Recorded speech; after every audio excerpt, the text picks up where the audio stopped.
Hello, everyone. We're back for Weekly Ward. Myself, as always, Dan Ward, and next to me, one of my good friends, Edwin, again here for Modern. How's it going, guys? We're very excited. As you can see on the scene, we put on the top 8 of the last Pro Tour that happened, and it was Modern, of course. We've got a pretty stacked top 8 here, huh? Yeah, lots of things to cover this week. Anyone who was living on a rock, the Oath of the Gatewatch Pro Tour happened this week. Kind of Wizards' debut of Modern, really. This is the first real major tournament we've seen since the bannings of Splinter Twin and Amulet. Yeah, leave it to the banning of Splinter Twin to basically take a Modern Pro Tour, which is designed to usually not showcase the new cards, unless you're just talking about limited. But this top 8 was just full of new cards. Right. I mean, even new cards that haven't been played in Modern, that are Modern legal, in addition to a ton of cards that are from Oath of the Gatewatch. Yep. So, first off, congratulations to all the top 8. Extra shout-outs to Andrew Brown and Jay Tao, we know personally. Mr. Denver. Yep. Andrew, good friend of ours. He beat me at Grand Prix Denver last year in the top 8. Went on to win the whole event. So it's great for him to see him go from his first Pro Tour off of GP win, and then hitting silver later that year, and then going on to top 8 of Pro Tour. Yeah, I'm very excited for him. It's he's someone that I've worked with before. We've prepped for Brussels together. He's a very, I don't want to just, phrase it as very good player, but he's a very good thinker. Right. He doesn't let a lot of things get him down, especially when, he's losing and just move on to the next game, and that's very important. It just goes to show as well that the Team East West Bowl, or West East Bowl, they really know what they're doing draft, because we'll allude to it later in the segment here about a lot more of the decks that went 8-2 or better. But the consistency from the team East-West Bowl was their draft portions were great. And I don't want to overshadow Jason Town and Andrew Brown here and not talk about Pascal Maynard, because he's on their team as well. And he also top 8'd. So they really did a phenomenal job prepping for this tournament. Yeah, this was just an insane top 8 that we've seen in quite some time. We have obviously the headline is our friends doing great. But I mean you look at Ivan Flock, he's playing the finals for a second individual Pro Tour win. Yeah. This probably locks him, in all honesty, for the Hall of Fame. Finalizing this Pro Tour probably locks him for the Hall of Fame. Yep, and I think this is his third Pro Tour top 8 with since his first win in Portland at Magic 2015. Yeah, he's ridiculous. Yeah, we have 2 Hall of Famers in here already, LSV and Shuhei. They've been a little not necessarily on the back burner because they are Hall of Famers, but we just haven't seen them had this kind of success in a while, and it's really good to see them kind of back in the spotlight, I guess. Yeah, it's funny to me when we talk about Hall of Famers that are just have kind of lost a little bit of the fire, so to speak. And I don't mean fire in the sense of drive, because Shuhei travels a ton. He does. He's the number 1 Planeswalker points in the world. Yep. The number one. It's great to be number 1 in anything, I guess. And he travels a lot. LSV doesn't travel as nearly as much, I don't think, anymore. Especially, he's been pretty busy with his company. Right. But this just goes to show you that, they still have it. Right. You have a guy like Frank Lepore who his team, I want to say, didn't have as much of success in Modern. But he proved that, he knows what he's doing. His deck was sound for this tournament. And this is his first Pro Tour. Yep. To say that your first Pro Tour, top 8... That's a pretty phenomenal achievement. Yeah, it's insane. And not to discredit Patrick Dickman, essentially one of the modern masters. Yep. He goes down, especially they take his deck away, right, and he's still, putting up results. Yeah, so crushing it at Modern, even with, and not playing one of the powerhouses deck, which will kind of segment into our topic here, kind of the deck list that these guys chose. Yeah, definitely. So I want to go into what Pascal and Patrick Dickman played. Affinity. We're going to go into their list right here. We'll pull it up. Let's go with Patrick Dickman. Now, I don't know if those of you that watch the coverage, Patrick stated, I know Rich Hagon brought it up and alluded to it, and he was not as mad that they got rid of Splinter Twin, because it was interesting to hear this, that he said, regardless of the bannings, he was playing this deck. He thought Affinity was the best deck with Splinter Twin in the format. What are your thoughts on that? It's not... This is a guy that, loves he Splinter innovated Splinter Twin. He's the reason why a lot of people love to play Splinter Twin. Right. So I think the way the modern format is kind of shaping, it's kind of hard to see it. Like when we use the word shape, it doesn't really mean very much because we see these modern events just so infrequently. We have there's like a huge Grand Prix every once in a while, every few months that just say like, hey, modern, right? But then it kind of dries up. People kind of go into a lull, and then the Pro Tour just really gets people talking about modern again. So, but Affinity kind of has been consistently the boogeyman, right? Not so oppressively powerful that people just like, man, like this card, like this deck needs to get banned or whatever. But it's always been on the forefront. It's like, hey, if I'm going to a tournament, I gotta be packing my Shatterstorms, gotta be packing my Stony Silences, gotta be packing my Ancient Grudges. Yeah. And even with, almost every person in the format packing some number of cards in their sideboard to beat Affinity, Affinity still continues to put up good numbers just because it's a very sound, consistent, and over the years more resilient deck. So to see it do well here is really not that surprising, especially since in the previous week or so we had mentioned how Affinity was really like one of the big winners, I guess, from the bannings. One of the decks, it didn't really lose anything. Splinter Twin was was a bit of a tougher matchup because it had Lightning Bolt, Snapcaster your Lightning Bolt, Ancient Grudge in the sideboard. All those things did make it a little rough for Affinity, but it's clear to say that Affinity was definitely one of the winners after the bannings. Yeah, so I want to kind of allude into the differences here of this list in particular. And I saw a couple different ones. I looked at Patrick's. I also looked at Pascal's. And also, not Shuhei, Shota. He was also running Affinity. And it's kind of funny because one of our friends, Josh, here at the store, he kind of had this right before the Pro Tour. We've been testing a lot of modern. I know I'm trying to get ready for Grand Prix Detroit right now. I'm testing a few things. And so I want to allude to the 4 Masters of Ethereum. Our buddy Josh had 3, and he's been playing in Soul Artifact, which Shota had in Soul Artifact as well. And I felt like that was definitely something that is a huge change in these lists. You see them now. I don't know if this was in prediction of an Eldrazi deck being very good at the Pro Tour, but you saw Steel Overseer or not Steel Overseer, Etched Champion, which is usually a 2 or 3 of in all of the main. Yep. And you see 0 copies right now, right? You see 0 copies in his main deck. Yep, and just relegated 2 to the sideboard, where previously we were looking at 2 in the main deck, or even 3 in the main deck, and then usually the 4th copy in the sideboard when people wanted to bring it in. Yeah, I want to say that between these guys that are playing this, Patrick Diekman, and especially Pascal Mignard, let me pull his list up just because I want to reference something on it. So let's look at his. So looking at his as well, he's got the Etched Champions in the sideboard. And in fact, he has Stubborn Denials instead of Thoughtcast's main. Now, do you think that maybe the Master of Ethereum plan over the Etched Champion was due to the fact that Pascal Mignard knew that maybe his team broke it? And he was like, you know what? I don't feel confident playing this deck. You guys have been putting up really good results. There's 15 people on our team playing this deck. Maybe someone else has a copy of it or a version of it. Like, I don't want to say insider information, but it's a big change just for Splinter Twin going away, where Etched Champion's not like really a big deal in that matchup. Right? Like, you want Etched Champion in other matchups. So you're not necessarily like, oh, great, I'm playing Twin, I have my Etched Champion. Whereas he's got the 4 Masters. Yeah, so as you previously mentioned, Master was definitely a big deal. It's kind of become the 3-drop payoff spell of choice in these decks. And you'll also notice that, the other thing that's kind of noticeable is that neither of these lists are playing Galvanic Blast at all. Just 0 copies main deck or sideboard. Yes. And the meta has slowly been, moving away from Galvanic Blast. We saw that 4 Galvanic Blast used to be a staple in the main deck. And then people started relegating, 1 or 2 copies to the sideboard. Mainly in favor of some more disruption spells. Welding Jar made your deck a little bit more resilient. Yeah. This is not the first time I've seen Stubborn Denial in the main deck. These are the kind of spells that give Affinity a little bit more stay in the game. It just makes it a little bit hard to deal with, especially since Affinity is no longer the deck of old where you just put your hand into play on turn 1 and just beat them to death. Right? We don't really see that out of Affinity anymore.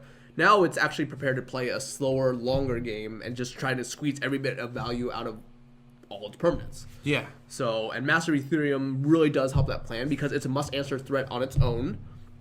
In this case, in these decks, it turns on Stubborn Denial on its own, and it, like with Welding Jar, it makes it, it's just a very big, hard threat to deal with. Yeah, Stubborn Denial seems really, really great in this deck. Like you mentioned, the Master turns on itself. You have Arcbound Ravager as well as you have Cranioplating. Yep. So you have essentially 12 ways of being able to activate that, which I think is enough. And I think having it main deck is really huge too, because like a lot of people are not going to see that coming game one. Like, Affinity's traditionally known for having Spell Pierce in the sideboard, Thoughtseize, these type of cards people know that are going on. But when you have like one card in hand, like it's a good thing that like for people playing against Affinity to be like, oh well, he probably has a land. Yep. Like what is he not playing right now that he could have game one? So it really leads them to be able to like blow people out with that. Yep. Also another thing is like I don't want to allude too much. I don't want to get too much into the fact of like talking about insider information as far as deck building. But if you know your team is on main deck Chalices, or there's people like even talking about that, I think Stubborn Denial is a card that once Chalice is on one, obviously does nothing. Right. But however, being able to play a guy, play a Springleaf Drum, and then be able to have that up at some points, whether it's Chalice or whether it's other main deck hate cards specific for Affinity, because like you said, everyone going into this tournament didn't know what the best deck was going to be, essentially, but knew that Affinity would be a very prominent deck up there with, I think, Burn. Right. I think day one of the meta was close to 40 to 50%. Like, not 40 to 50% of the meta, but I mean, those were the two biggest decks. Right. The big decks that we predicted did make up a pretty substantial portion. Yeah. Yeah.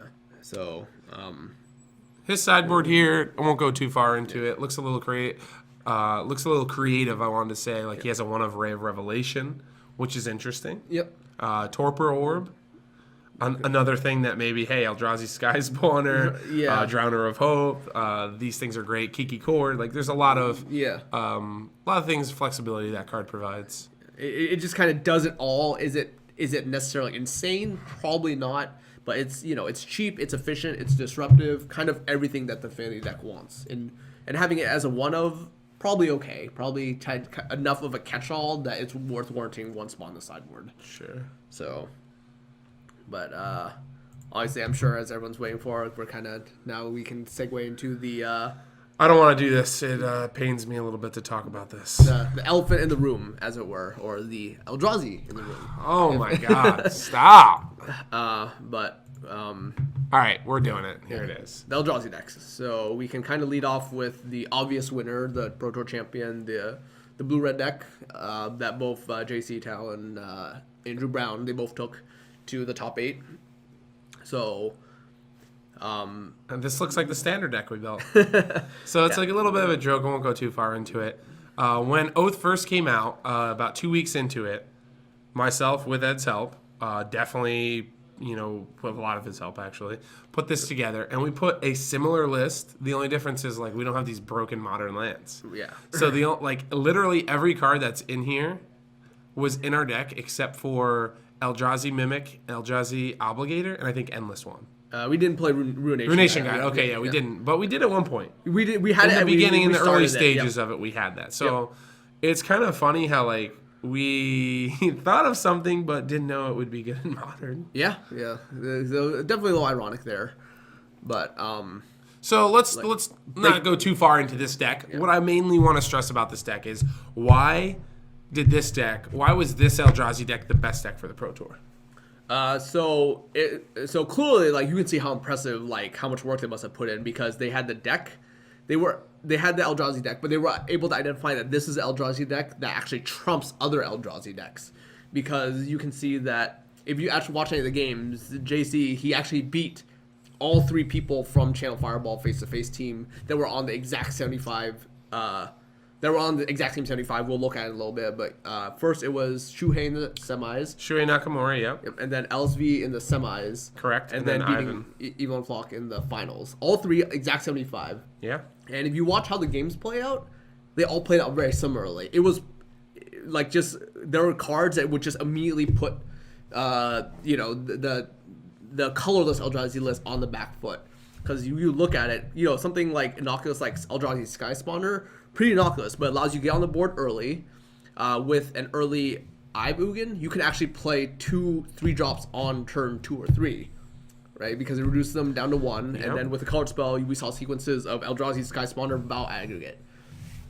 And even with having the what is it here? No, this deck's not running it. I'm surprised because this version of the deck is not running the Chalice's main. The other deck is, and so they're not running the Simian Spirit Guide. I was gonna say one of the definitely draws into the other Eldrazi deck, which we'll get to later, the Channel Fireball one, is the fact that they can do some crazy stuff like you're talking about, but be like Reality Smashers or a turn earlier. Yep. Chalice on 1, turn 1. Yep. Like they still had this deck doesn't have the same number of nutty draws because it does not play the Simian Spirit Guide, which is a big part of what pushes the crazy draws out.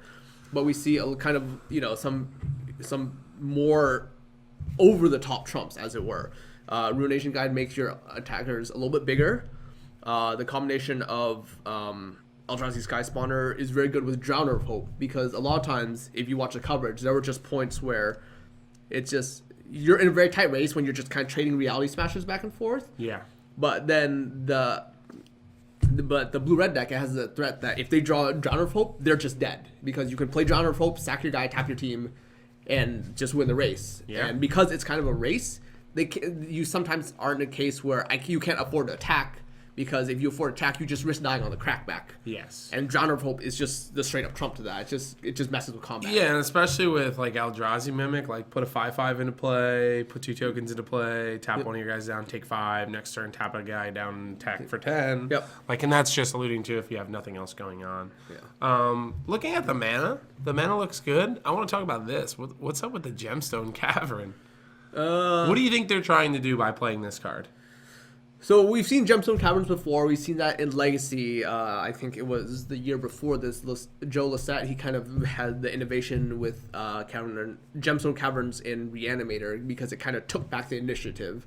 And with decks that have such explosive starts, it really seems like this is usually a pretty critical piece of that. Mainly because a lot of the more explosive combo, this isn't necessarily a combo deck, but it does have combo-like starts. Taking the initiative to have the extra mana and basically put you back on the play is actually like perfectly fine for this card. The fact that this card can also produce colorless mana makes it fine, and the fact that it's only it's not a centerpiece to their strategy. It's just sometimes I have as my opening. So it's a small percentage basically Yeah. of being able to have like a more explosive start than they normally would. Yep, and it doesn't necessarily detract, because at worst case scenario, this card is a waste. Worst case scenario, which is perfectly fine in the deck. So yeah, that makes sense. Yep. So, okay. One of the things we also saw that is in this deck that we don't see in the colorless deck is Cavern of Souls. So maybe they had possibly thought about some sort of control deck, but Cavern of Souls just shuts down any sort of like remand, mana leak, any sort of like potential interaction. And the fact that it taps for both colors definitely makes it a little bit easier to cast both your Vow Aggregate and Sky Spawner. So Okay. We got a question here from who is it? Shin Deacon.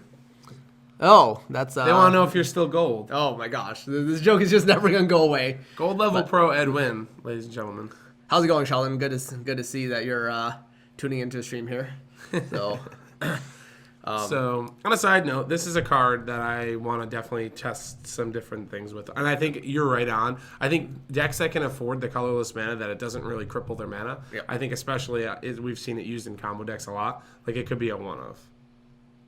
Yep. Yes, I do know about Cavern of Souls, Andrea, and I want to put one of in my deck that I'm testing now. So, and you know what that deck that is. So, I think this is an interesting card to put in there. All right, so let's move on from the deck that won the tournament. Yep. To maybe the deck that more people got eyes on during the tournament, Right. Because of the amount of players playing it, and more importantly, the type of players, Right. The big team channel, Right. Like we've seen this every Pro Tour. It's kind of become like an event itself. It's like, what is like Channel Fireball Pantheon, like the big team, even though like this is actually one of their better results, but even in the past Pro Tours where maybe they've had, I shouldn't say less impressive results, but it's always really fun to see what they innovate, because they put in, there's just so many people working on it, it's just so many man hours just being put in, like how can we break this format? And this is kind of like their brainchild, I guess. Like, this is what they came up with. And, it throughout the tournament, even in the top 8, even with like somewhat unfavorable matchups, the deck still looked very impressive because we still did see, other than losing to JC, we still did see LSV take down Pascal Menard against Affinity, and then we did see Yvonne Flock take down Patrick Dickman with Affinity as well. In addition to taking another variant of the Eldrazi deck in Frank Laporte in the first round of the top 8. Yeah. So. Some of the things we had alluded to previously, this deck has slightly more explosive starts because of Simian Spirit Guide. It leads to some very busted things you can do with any turn 1 land, plus Simian Spirit Guide is a chalice for 1. And with the way the meta is kind of shaped, that just lights out for some decks. In the sense that it just slows down their development. It makes it very hard for Burn to really put enough of a clock on to kind of be able to pressure you in such a way that your life total might be in danger. Ratchet Bomb, an early Ratchet Bomb, not something we see super often, but being able to control the pace set really gives you time to develop your board when you don't have the super explosive Soul Ring draws. Yeah, the thing that really impressed me watching the deck, I played in regionals on Saturday, so I watched all the coverage on Friday, and I didn't really get to see much Saturday, but watching it on Sunday, the thing that really impressed me about this deck was the longevity of it. So it has the explosive starts with, obviously the Eye of Ugin and the Eldrazi Temple. Yes. It can ditch the Simian Spirit Guide to Chalice for 1, or more importantly, drop a Reality Smasher a turn earlier, which a lot of times people won't be ready for. They'll be trying to establish their board. Yep. But the longevity of this deck, the Ratchet Bomb gives you an out where you don't normally have with having this colorless. Yep. But with running 3 Mutavaults and 4 Blinkbox Nexuses, you saw a lot of board states that got kind of clunky, especially in the mirrors. Completely stalled out, yep. And this brought it to a new level where you could just get in for, 2, 3.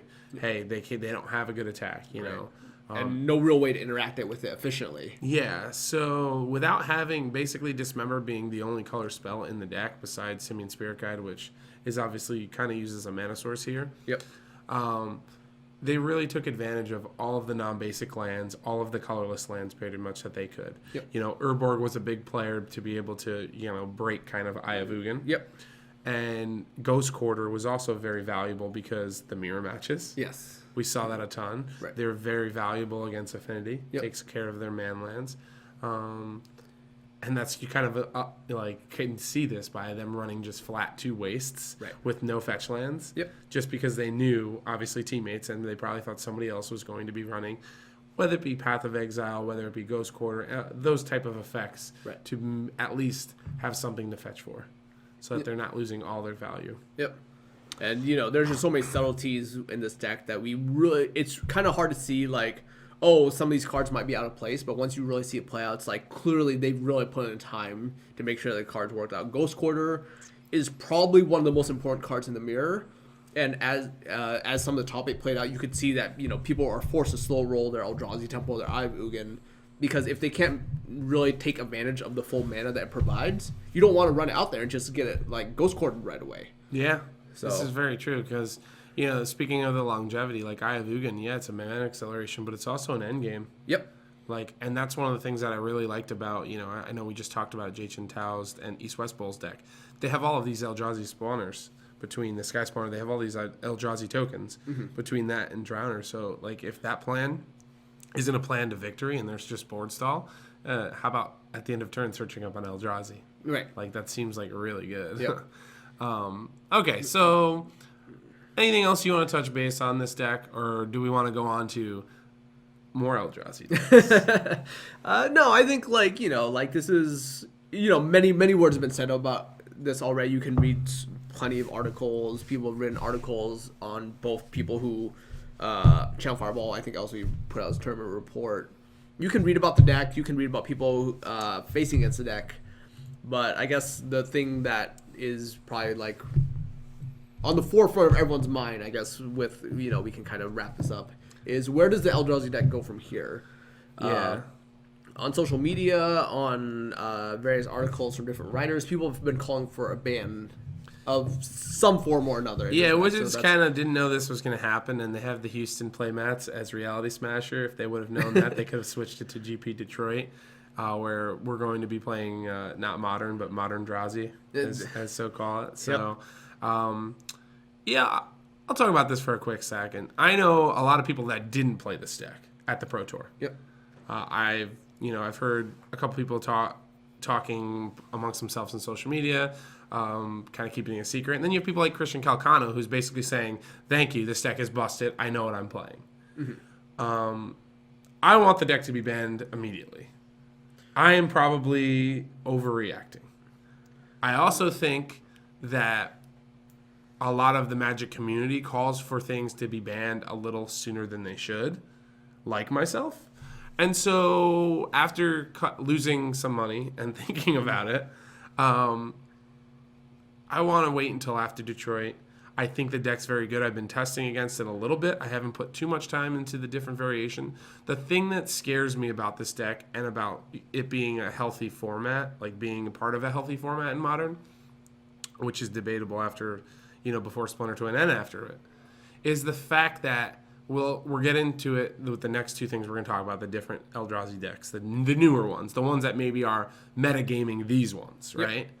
Is that if you're looking at a deck and you're trying to have a game plan versus a deck, and it's cool that we have innovation, and that's part of what keeps the game going. We want innovation. We want people to come up with new things. But when you're playing against a deck and literally there's 4 different versions of it, and basically the card that breaks it is in all of them, and without it the deck would still be good, but it would not be broken, and have the explosive starts basically breaking the fundamentals of Modern. Like, I don't know if anyone's had the chance to play against turn 1 Ayavugan into double Mimic into Reality Smasher or Thought-Knot Seer. But when you do, it's pretty bad. So I would like to see the results, and I think in Detroit we will see a ton of people playing the different variations, and we'll kind of see. I just don't know. I really feel strongly that Ayavugan should be banned just on the basis of explosive starts. So we can kind of break down what you're saying, right? Like you can admit that you're overreacting. Like, obviously, I think that's kind of a knee-jerk reaction. It's like, you see the nuttier things. You see the real nut draw, which is Ayavugan 3 Eldrazi Mimics, turn 2 Eldrazi Temple, exile by Simian Spirit, Reality Smasher, swing for lethal. That's a turn 2 kill, which is it any really different than any sort of turn 2 kill? Is it really any different than losing to the nut turn 2 from Amulet Bloom? Like, these are all kind of things that we see. So are you overreacting? Maybe a little, but you can clearly admit that now that you've had a little time to think about it and we kind of see how it plays out, that people have to realize that the Pro Tour is a very unique metagame. One, it's very inbred because while it's still a pretty big tournament, we're looking at 350, 400 people. The metagame is so unique in itself because there's so many teams working on a somewhat smaller number of decks, and we're really looking at the best minds putting their time and energy into making the best decks that you don't really see it replicated anywhere else. A Grand Prix, it's just so much larger. It's not even the Pro Tour magnified times 5. It's just a much wider band of decks that we see.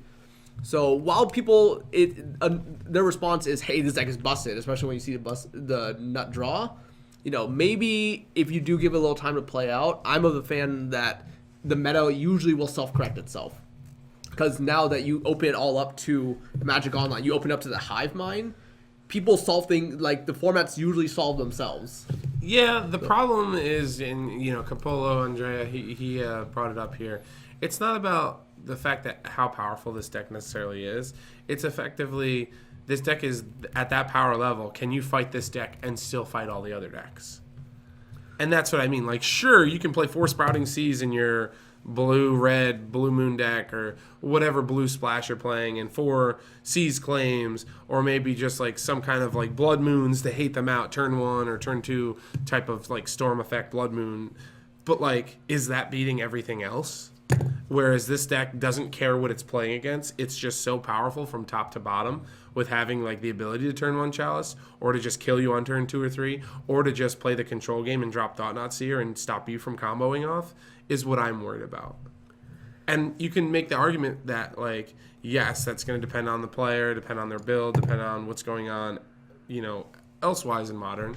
And I do agree that the meta for the Pro Tour is a lot different than the meta for a Grand Prix, mainly because you have the best players in the world working on decks for weeks, or a week or multiple weeks, and then going into a Grand Prix where you take a percentage of the people that were at the Pro Tour, and probably about 5% of those players are actually going to be at a Grand Prix. Right.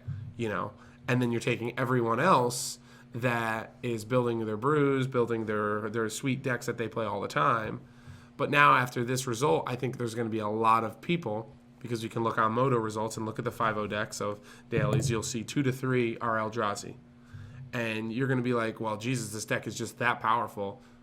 Why doesn't, everyone play a different version of it? And you can build the version that you like. Sure. And so to me, that's when the format's like, okay, well, man, every round, if it gets to the point where we see Detroit, and I'll have an opinion on this after Detroit, if it's 10 to 15 to 20% of the meta, and there's 5 or 6 Eldrazi decks in the top 8 again, then Wizards their hand is gonna be forced. Right.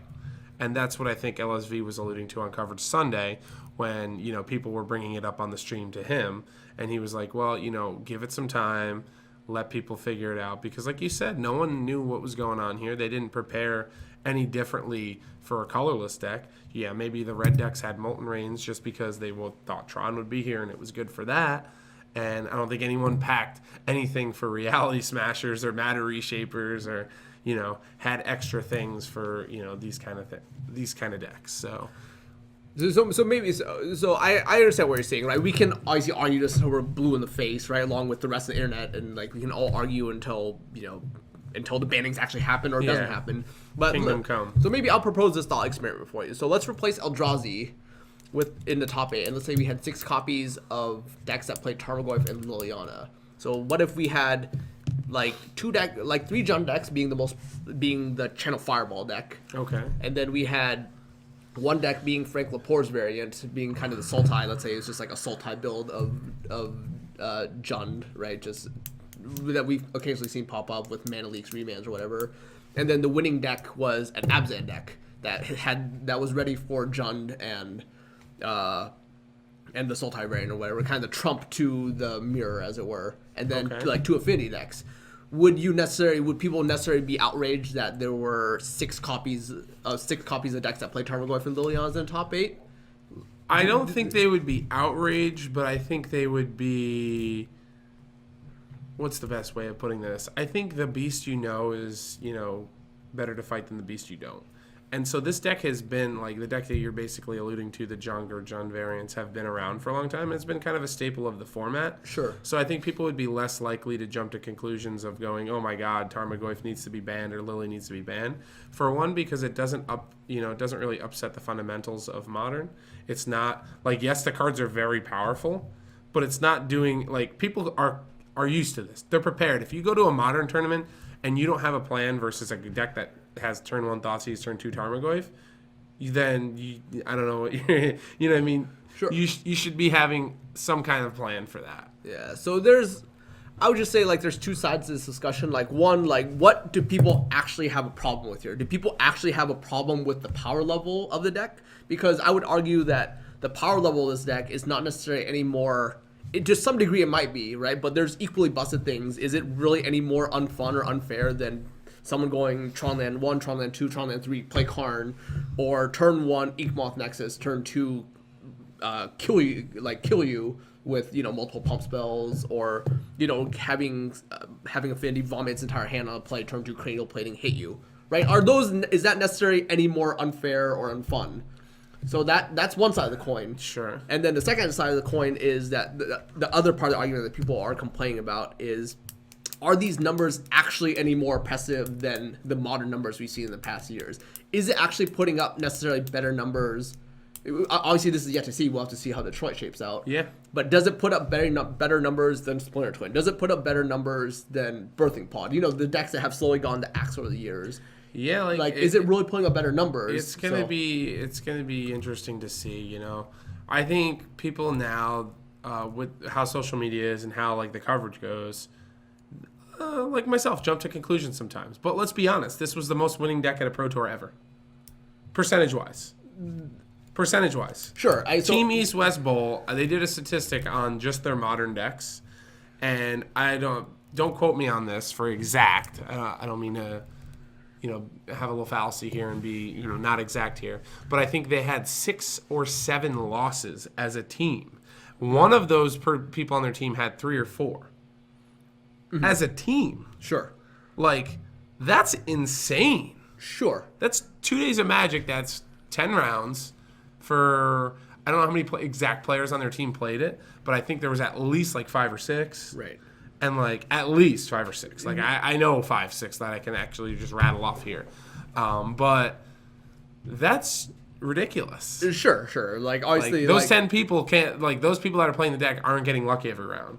This deck is definitely like, and you're playing against the best people in the world, which is why I think more than anything, like if this was to be like, hey, we figured it out, we spiked the Grand Prix, I think it wouldn't be as big a deal. Right. But the fact that you're beating the best players in the world that are playing decks that they think are, suited to be the best decks in the room, sure, that's a huge deal. Sure. I mean, obviously, like again. All right, thank you, Andrew. 31, 8, and 1. Okay, 4 people. So I was less. I thought it was 5. Okay. I forgot Eric didn't play the deck last minute. He killed my fantasy draft. Yeah. Congratulations, Andrew. We love you. Mr. Denver Jr., ladies and gentlemen. Andrew's technically here. Oh, okay. Andrew's on stream. I get demoted. I see how this. You game do. goes, It's instant demotion. You know what I mean? It happens. Yeah. Good to see you, Mr. Yeah. Good to see you, Andrew. Good to see that you're tuning in. Mr. Oakland's online here too. Bob Jackson. Oh man, we just got it all here. All the misters. So. Enough of this deck. Yeah, let's move on. Again, we can argue, like, many people have put in countless words. There's no point arguing it. At this point, the way it's kind of played out, we didn't see it a banning immediately. I imagine that Wizards will probably give it a little bit of time to kind of see how Modern shapes itself out. We do have a Modern SCG Open coming up next week, so we'll kind of see how Modern plays out there. And then, obviously, we'll be in Detroit for the Modern Grand Prix at the beginning of March. And that will kind of be Wizards' litmus test, right? Like, if we see another Grand Prix that has 6 copies in the top 8 with a ton of people playing at like 25% of the field or whatever, then we can start talking about realistically banning something out of it. Definitely. So. All right, so we alluded to it. Let's talk about it now. Let's go to the other Eldrazi decks. This one, the first one that we go off, I think is right up your alley. So this is the deck that got posted on there. It's on Star City right now. Jerry wrote a brief description of the deck. It is, I'm calling it Junk Drazi. So it has the formalities of a junk deck. Okay. Even though it doesn't have white, it's just a black-green X, but Junk Drazi. Dazi went 5-0, so if you're hearing me somewhere, Junk Drazi, let's make it stick. Sure. This has all of the elements that we talked about just a second ago. Thoughtseize into Tarmogoyf. And this looks like the more controlling version. And this is what I'm saying. This is why I think it needs to be, like, Ayahuasca needs to be banned. Are we just going to have, like, 10 different decks that just have the same shell and are just, hey, every deck's going to play this because it's literally the best cards to play? Sure. So, okay, I'll let you run down this real quick because this is more of your element. Yeah, okay, so, like, kind of the baseline is we see another Eldrazi Temple Ugin deck, right? Like, this is kind of the level 1 mana base. We've seen it back in December, like we talked about before the Pro Tour, the various white-black decks, various iterations that are really putting like the Eldrazi Temple Ugin lands to really ramp up. You start producing, 2 mana, 4 mana, 6 mana very, very quickly, while other decks are playing fetch lands, put a land and play tapped, right? Sure. So that's kind of the base of it. So this is different than other decks, as we see a lot more colored spells. So we saw the blue-red variant, we saw the colorless variant, where they're really only playing Dismember as their non-colored spell, and something that required a colored source of mana. Here we start seeing a main base of colored spells, right? We have kind of the traditional Inquisition, Thoughtseize, Liliana, and removal spells, Disfigure, Dismember type deck that, that's been kind of a staple of Modern for a very long time now. Yeah. But we, instead of seeing a lot of Dark Confidants, Olivia, like these random 4-drops, 3-drops, Lingering Souls, we aren't really seeing them. The creatures of choice are actually just becoming the colorless creatures that are really turned on by the Eye of Ugin Eldrazi Temple that can really accelerate them out. Thought-Knot Seer, the turn 1 Ivugan, turn 2 Thought-Knot Seer. That was, very common play. We saw plenty of. The Reality Smasher comes out on turn 3 or turn 4 with, pretty regularly. And Endbringer is kind of the end game. The cake topper. Obviously something new, but the decks that can produce Endbringer, like this card is a real beating. It's, it's almost unbeatable and limited. And here, when you have a 5-mana, a 6-mana 5/5 that is really like a 3-mana 5/5 that has vigilance. Basically, you can swing with a huge body, and you have it up for defense, and you have these abilities that can really that just kind of break it open, right? Like this is maybe an evolution of the Eldrazi deck. Maybe this kind of people are starting to kind of look at hey, what can we do to top those Eldrazi decks now, right? Yeah, definitely. And I think the hand destruction is a good way of doing it. Attacking their hand, I think, is one of the correct ways to do it. Although, you see some of the control elements, like with Liliana, with obviously the hand destruction, you still see Tarmogoyf. So at heart, this is just still a beatdown deck. Yes. But it wants to be able to utilize its spells on turn 1, whether it be Disfigure, Dismember, or the Hand Destructions. And Ancient Stirrings is just really good in this deck, too. Yeah. The one crazy thing, I shouldn't say too crazy, but you can say they mean business when they're playing for Urborg. Right. We're going to play these colorless lands, but we're going to back it up with for Urborg. Right. And we've all seen, or at least I've witnessed it, I'm sure you have, with the Ivugan Urborg. Yep. It's dirty. Yeah, it's a lot of mana very, very fast. Yeah. And especially when your deck's, I think that smallpox. I think this is kind of one of those unintended consequences of the production of waste mana when these older cards when they kind of get errated to produce colorless mana, right? This is kind of the byproduct we're seeing that how did these brand new cards interact with these old cards, right? And there's got to be some sort of interaction that just kind of breaks it in half. And these black green or these Eldrazi based decks really do that. So okay. Let's move on. We're going to go to the next list. So this list looked pretty sweet. It was very, I don't want to say similar, but very close to the article that Ward Ep8 posted. He posted 5 different variants of his list. I feel this is one of the ones that he posted on what he thought would be good. I don't even know what he played. I'd have to go back and look, but I'm assuming that if he were to play, he'd be happy with this list. Right. All right. Red-green Eldrazi. Another Eldrazi. Yeah, we're just kind of going through a check mark. Drazi. Like every iteration of Eldrazi decks that you can basically put together. So now we have them in all colors. So this is the one that 5-0'd another Modern League and also won the Saturday of the Pro Tour, won the PTQ. Not this person, I don't think it was this person, but there was a red-green Eldrazi deck that won the PTQ. Yes. So I'm assuming that this list is very similar to it. Probably some derivative of it, some tweaks, changes in numbers, but the idea fundamentally is still there. Yeah, so we won't go through all the lands. Obviously, the colors you can guess are just a little bit different. We're playing Conclusion Forest. We're playing one of Tendo Icebridge. Lesser board because he's playing red-green, but still wants, I guess, to have all his colorless lands be able to activate that. Yep. It also can save him, I guess, some points with the one Dismember, and he has a different one another one on the board. Ancient Stirrings, I feel like, is something we didn't see at the Pro Tour. Yep. Because we didn't see the green iterations, but that seems really even more busted. Mm-hmm. Turn 1, if you need a land, you need to get that eye, or you need to get any of your creatures. Right. Hey, I have Thought-Knot Seer, let's get a Smasher. Hey, I have Smasher, let's get Thought-Knot Seer. The selection of that seems very good. Yeah, and this obviously isn't the first time we've seen Ancient Stirrings. We saw how busted it was in Tron, right? Just basically turn 1, you really can't do anything else with your mana. You might as well basically just tutor up what you need. Whether it be your second or third land drop, or you start kind of planning. It's okay, now I have this Matter Reshaper, this Reality Smasher that I can kind of line up to round out my curve a few turns from now. Yeah, red-green Tron, we see it in Lantern, and we saw it in Summer Bloom as just that utility spell to be able to dig to exactly what you need. This version, however, is a little bit different. Let's talk about Mind Stone. That card? Have you played that card? I have played that card. I've played that card too. That card is great. So I used to play this in the old Wildfire decks. They used to have a Fire Diamond, and we'll bring back some memories here. The Eye of Ramos and all the Ramoses. Yep. So this is, I guess, just another way to accelerate their mana real quick. It also has a little, draw card aspect at the end when it's not, needed. I think this card's fine. Kozilek's Return. This is the first time we've seen this. Yep. So slow. I agree with you, Andrew, but I still think it's still okay. It's worth talking about. Yeah. So, Obviously this was kind of like the big card going into Oath that people had said like Jund will start playing this to beat the Affinity decks. This is just an instant speed sweeper for Tron at the cost of 1 additional mana, and then once the second clause obviously is what puts it over the top, you start playing one of these fatties and you can just light up the board. Yeah, I had alluded to it when we first saw this card that I didn't think it would be in Tron. I thought it was too slow. I think Tron needed Pyroclasm to be Pyroclasm.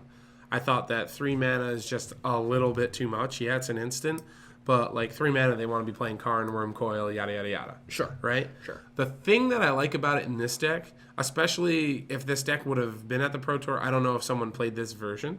I like it a lot because when you're going into a meta and you feel like the top 3 decks, or in my opinion, the best 3 aggro decks in the format, were going to be Affinity, Poison, and Infect, that card's great. Right. And the fact that this deck utilizes the second ability, like, clearly. Yep. We've got World Breaker.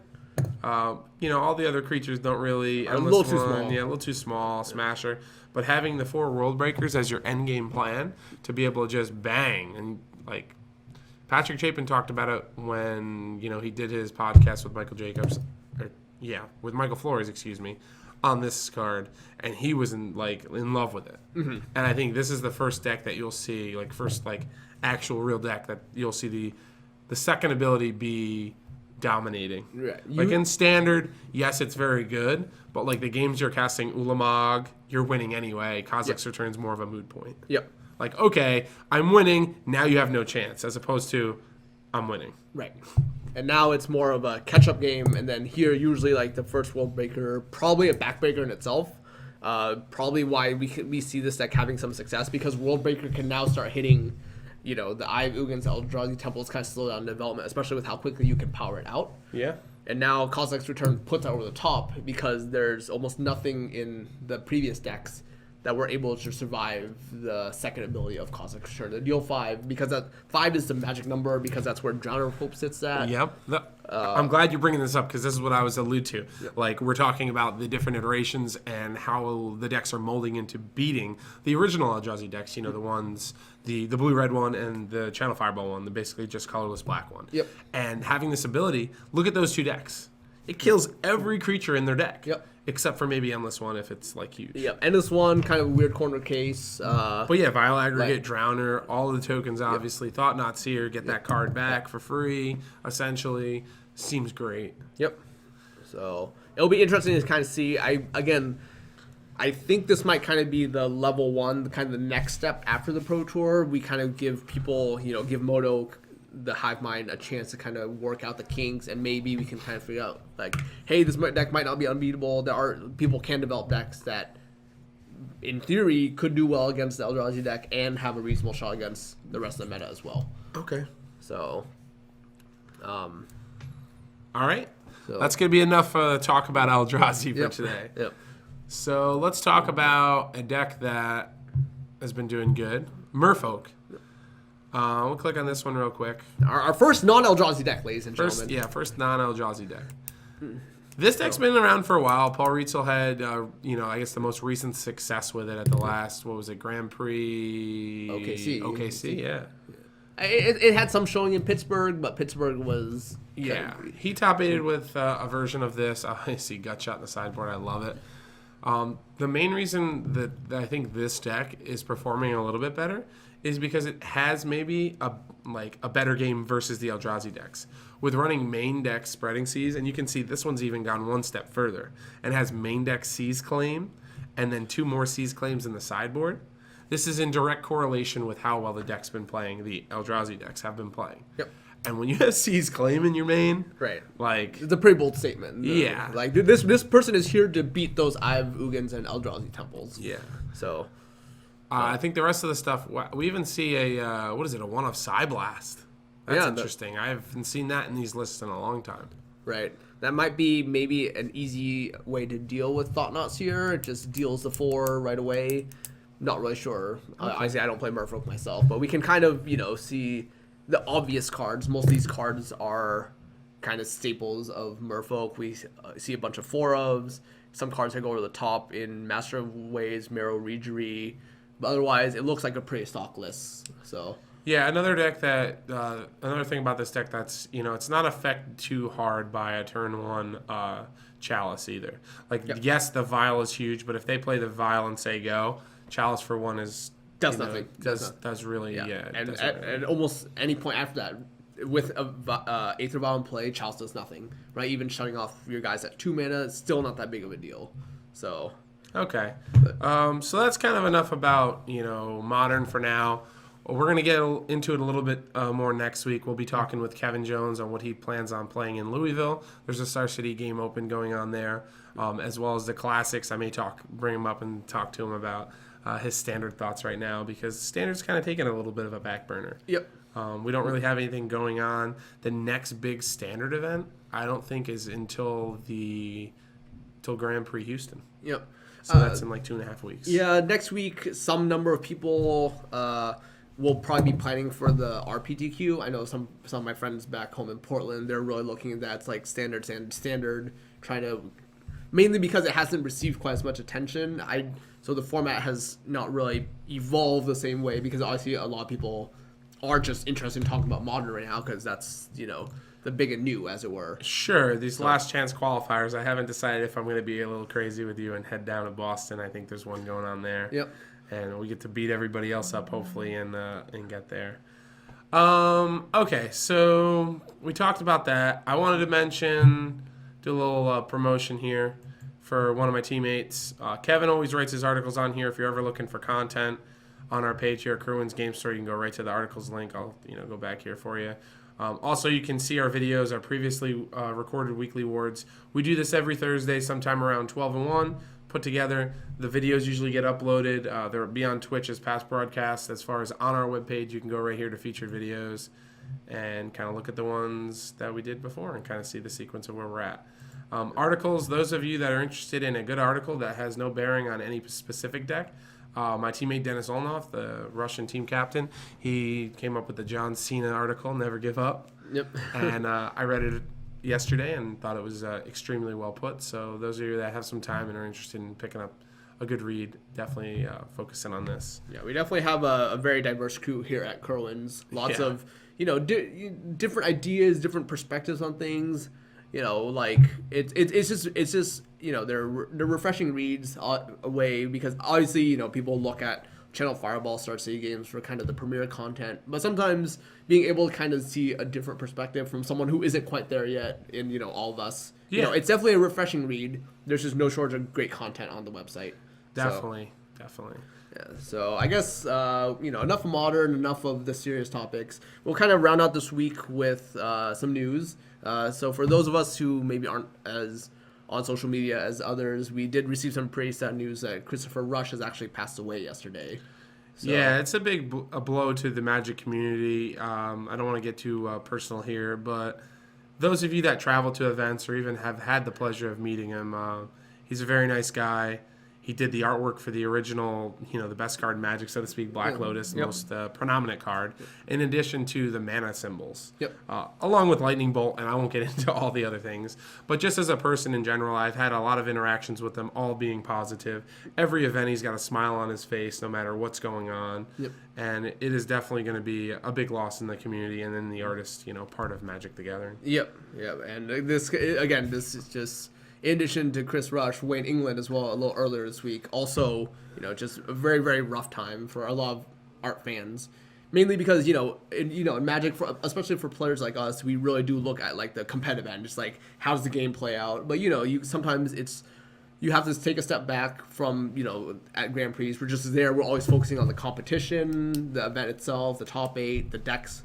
But, sometimes at these Grand Prix, it's kind of nice to be able to step back and take a look at the artists, see like a lot of the amazing work they do, especially some of these older school artists.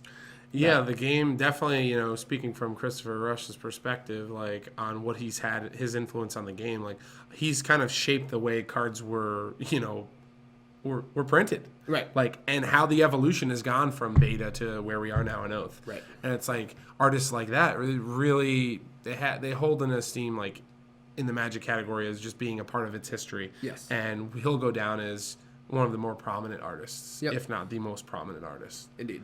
So So quick, worth mentioning there, obviously we don't have to go into detail. I'm sure his work speaks volumes for itself. So. Yeah, definitely. Our thoughts go out to his family and everything going on. Yep. So with that being said, we're going to leave you guys off with just letting you know that we have an IQ here for the locals going on at the store here at Kerwin's. It's game day weekend. We're pumped. We're excited. Yep. So 11 o'clock, we're going to be doing that. You can give a call to the store, let us know you're coming.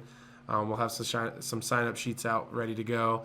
With that, free entry into the game days if you play the IQ. On a more broad scale, we are going to be vending GP Detroit. I'm super excited. Yep. I can't wait to play Modern right now. Even all this Eldrazi talks kind of got me down a little bit. I have a sweet new deck that we've been working on. Sure. It may not be great. It may not be. I don't want to say great. It may not be as good as I originally thought. But I think we're finding different elements and tuning it. So not to get everybody a little teaser here, but it's going to be very interesting. And it does have an Eldrazi in it. Sure. So technically, Yep. it's Eldrazi. So as always, thanks for tuning in, everyone out there. We really appreciate the support.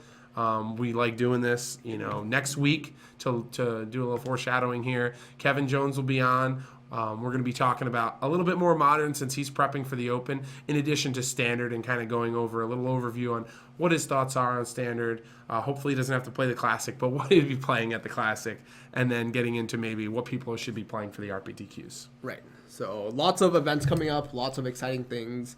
The IQ, for those of us local, will be here. Dan and I will both be here. Maybe at the store. We'll kind of see how our schedule plays out. Next weekend, obviously, Louisville. So Kevin will be here instead of me, kind of talking about his take on Modern, and then some Standard talk as well. After that, we may have a week off hiatus for Houston. We'll have to see. We might record it earlier in the week. Not certain on that. We can kind of play that by ear. We'll see how that goes. Definitely. I will definitely. We'll try to record early if we can, and I'll let everyone know. It'll be on our website. Obviously my information's on there. Follow me at Big Ward 28 and also at KerwinsGameStore.com. Hit me up for any questions, concerns, any decks, deck list stuff you got going on.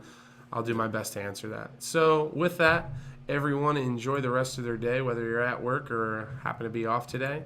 Enjoy your weekend. Play some Magic. Have fun. And we'll see you next week. All right. Thanks a lot for tuning in, guys. Yeah, See you next week.